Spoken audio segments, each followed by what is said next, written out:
Assalamualaikum warahmatullahi wabarakatuh. Kami dari kelompok 6 yang beranggotakan saya sendiri Supianur dan Nur Ipansa dan Ardiansah. Kami di sini mempresentasikan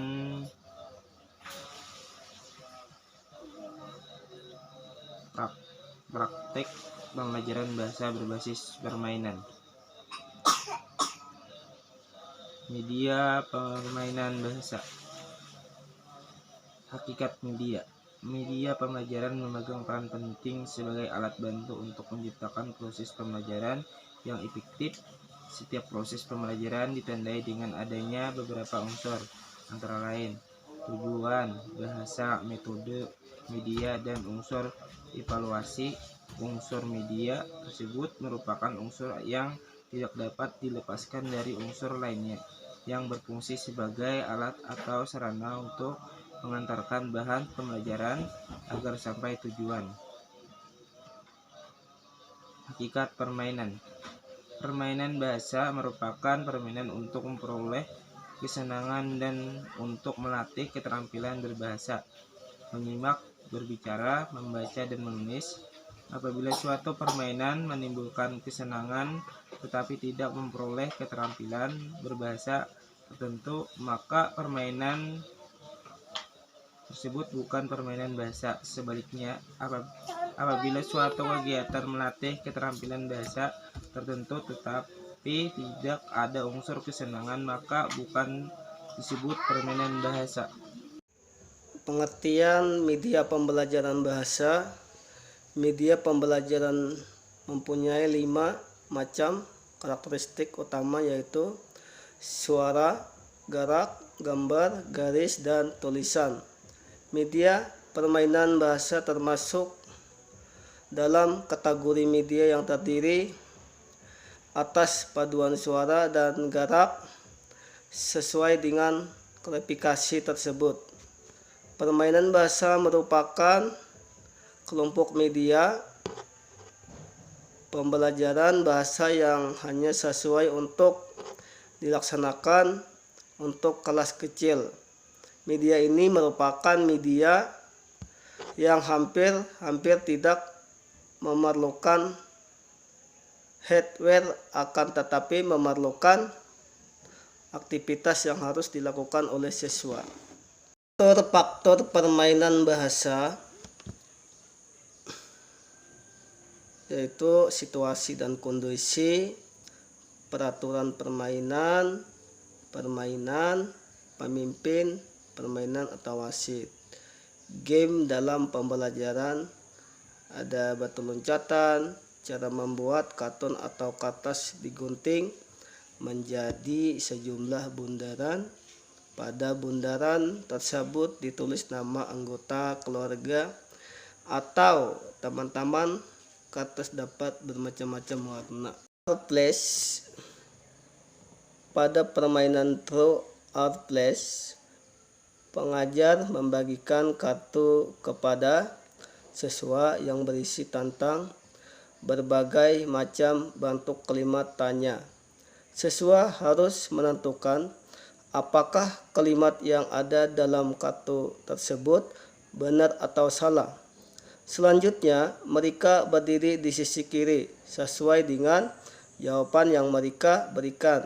Misalnya, jawaban benar di sebelah kanan, jawaban salah di sebelah kiri. Mereka pun diminta memberikan alasan mengapa mereka menjawab benar atau salah. Dalam prosesnya, siswa bisa pindah barisan.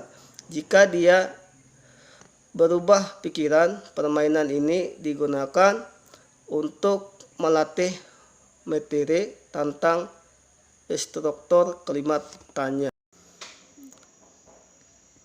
Slot guru menampilkan berisi tentang beberapa istilah umum seperti manusia, alam, binatang. Siswa pun sudah mendapatkan kartu berisi kosakata yang berhubungan dengan suara yang didengarkan oleh manusia, binatang, dan alam, misalnya mengarang, berhembus, mengambik, dan lainnya sebagainya. Agar tidak ribut, siswa diminta memasang kartu-kartu mereka di papan tanpa bicara. Indicate adalah permainan untuk melatih pengetahuan tentang lawan kata atau antonim.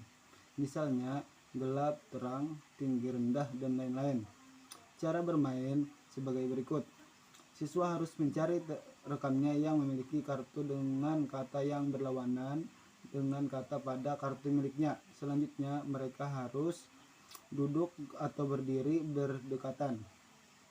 Permainan ini juga bisa dilakukan tanpa mengeluarkan suara, sehingga ekspresi yang muncul akan lebih menarik. Suasana kelas pun tidak terlalu ribut, karena walaupun tanpa suara, bunyi-bunyi yang dikeluarkan pun tetap saja lucu. Menyusun cerita adalah alternatif permainan yang dilakukan untuk melatih kemampuan siswa menyusun suatu paragraf logis. Caranya sebagai berikut. Kartu-kartu ditempelkan di dinding dan para siswa diminta menyusun kartu-kartu tersebut menjadi suatu jalinan cerita yang utuh dan bermakna. Pada permainan tunjuk abjad, siswa diminta mengumpulkan sebanyak mungkin kosakata yang berawalan abjad tertentu. Meloncat bulatan kata. Langkah-langkahnya, guru mempersiapkan bulatan-bulatan kertas karton kira-kira sebesar piring yang sudah ditulisi kata-kata tertentu. Guru meletakkan bulatan tersebut sesuai dengan pengelompokan warna. Guru membagi siswa dalam kelompok. Setiap kelompok berisi 3 atau 4 orang. Siswa pertama berdiri di depan bulatan kata satu warna. Siswa melompati salah satu kata yang diinginkannya. Lanjutan teks sebelumnya. Siswa kedua melompati bulatan kata atau predikat. 2. Siswa melompati salah satu kata yang diinginkannya. 3. Siswa ketiga melompati bulatan kata atau objek. 4. Siswa melompati salah satu kata yang diinginkannya. 5. Masing-masing siswa mengambil bulatan kata yang sudah diinjak lalu bergabung pada anggota kelompoknya untuk menyusun menjadi sebuah kalimat. 6. Setelah siswa dapat menyusun kalimat, siswa diminta untuk membaca kalimat tersebut dengan suara yang nyaring. Terima kasih, mungkin sampai di sini saja presentasi dari kami. Assalamualaikum warahmatullahi wabarakatuh.